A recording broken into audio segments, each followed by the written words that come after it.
Hey folks, Chef Jean Paul here with LoCo Cookers. It is springtime and that can only mean one thing.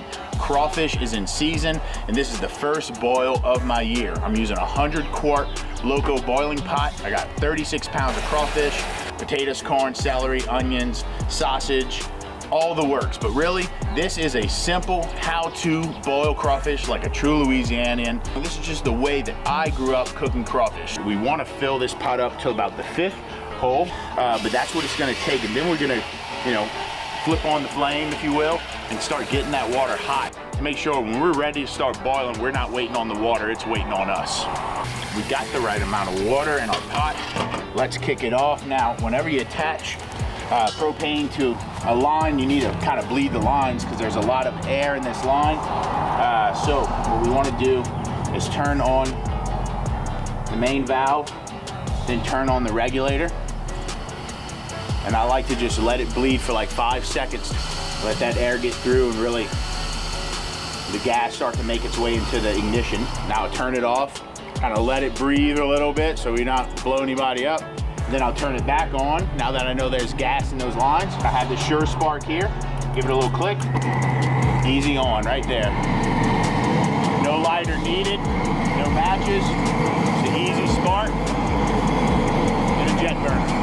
All right, first thing to note is how to store crawfish. And the way to keep them fresh as possible and store them is even in a cooler, in a bin like this. You don't want any water on the bottom, but you want very wet rags on top. And I like to use these ice packs like this. If you put ice, then you need to constantly drain your bin or your cooler. These crawfish have been just sitting in here since this morning when I went pick them up from the store. If you're gonna put them in a cooler, never close the lid completely. So crawfish will suffocate if they're not given oxygen to breathe. When washing crawfish, you can do it in this bin, you can do it in a cooler. I really like this style. This is a crab basket or a fish basket that you can get from Academy or Walmart or any type of sporting store. And this I found at my local Kroger. They call it a laundry basket. And that's how I'm gonna wash my crawfish. It gives me the opportunity to pour these crawfish into the basket, fill it up with water, continue to wash the crawfish by agitating them with the basket. And it makes for an easy strain and dump once our water's hot. If you've been icing down your crawfish, keeping them really cold, they're not gonna move around a lot like this. You need to give them time to warm up, run some water on them, then you can really determine which ones are still alive or not. And once it's filled up to the top, I'll empty the water out and do it again. I really want to do this as many times as I can or until the water runs clear. While these crawfish soak in this clean water, or purge if you will, I'm going to start getting my onion, celery, and carrot and the rest of my aromatics ready to go for the pot. And what I like to think about is I'm making a spicy vegetable broth essentially to boil these crawfish in. One thing I do love is a lot of lemon in all my seafood boils. I like to just squeeze them into my vegetables. Really starting to get a good steam in there. In about 10 minutes.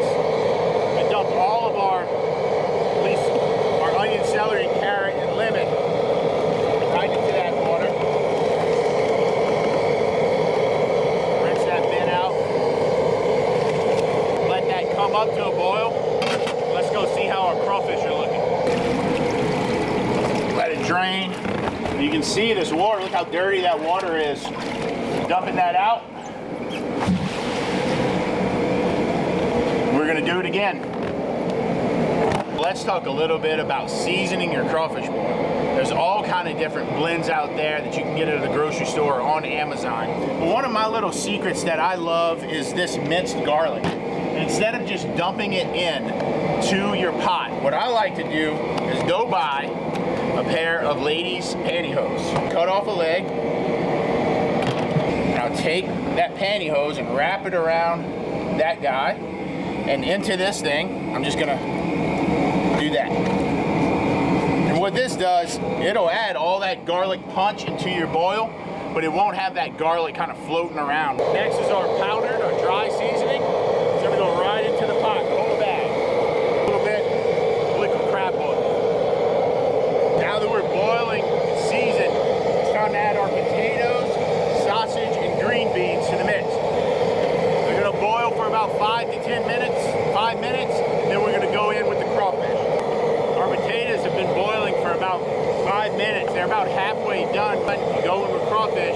By the time your crawfish are done, your potatoes are perfect without being crushed, crumbled, or underdone. So I just like to take my basket of clean crawfish, go right in the pot. Immediately, you want to stir them down into the hot liquid. That kills them instantly.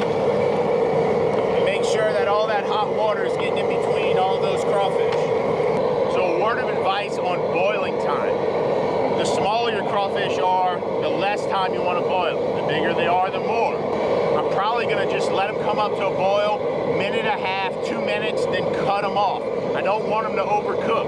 The soak is the most important part of a crawfish boil. That's what gets those heads juicy and flavorful. So when you go ahead and suck those heads, it's like spicy crawfish head stock in there that you're sucking out of that cavity. And that to me is the money part of the crawfish. See that good rapid boil? They've been doing that for about 2 minutes now. Go ahead and shut it off.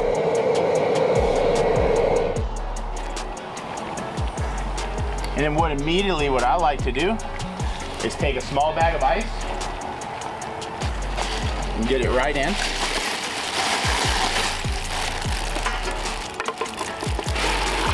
And that helps stop the cooking process.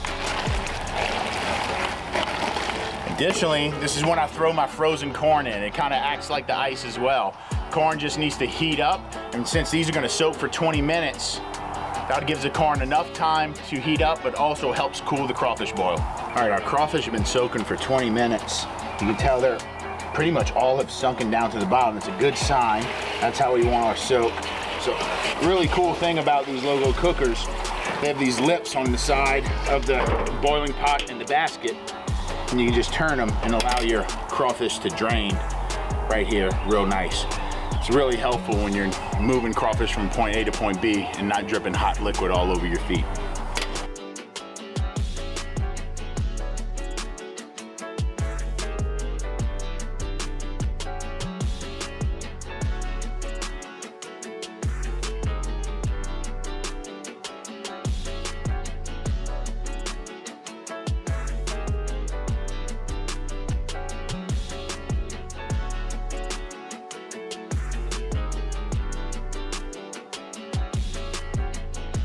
All right, guys, that does it for us. That's your Louisiana crawfish boil done my way. Just remember, there are many ways to do it, so make sure to just to have fun, make it tasty, do it your way, and you'll be all good.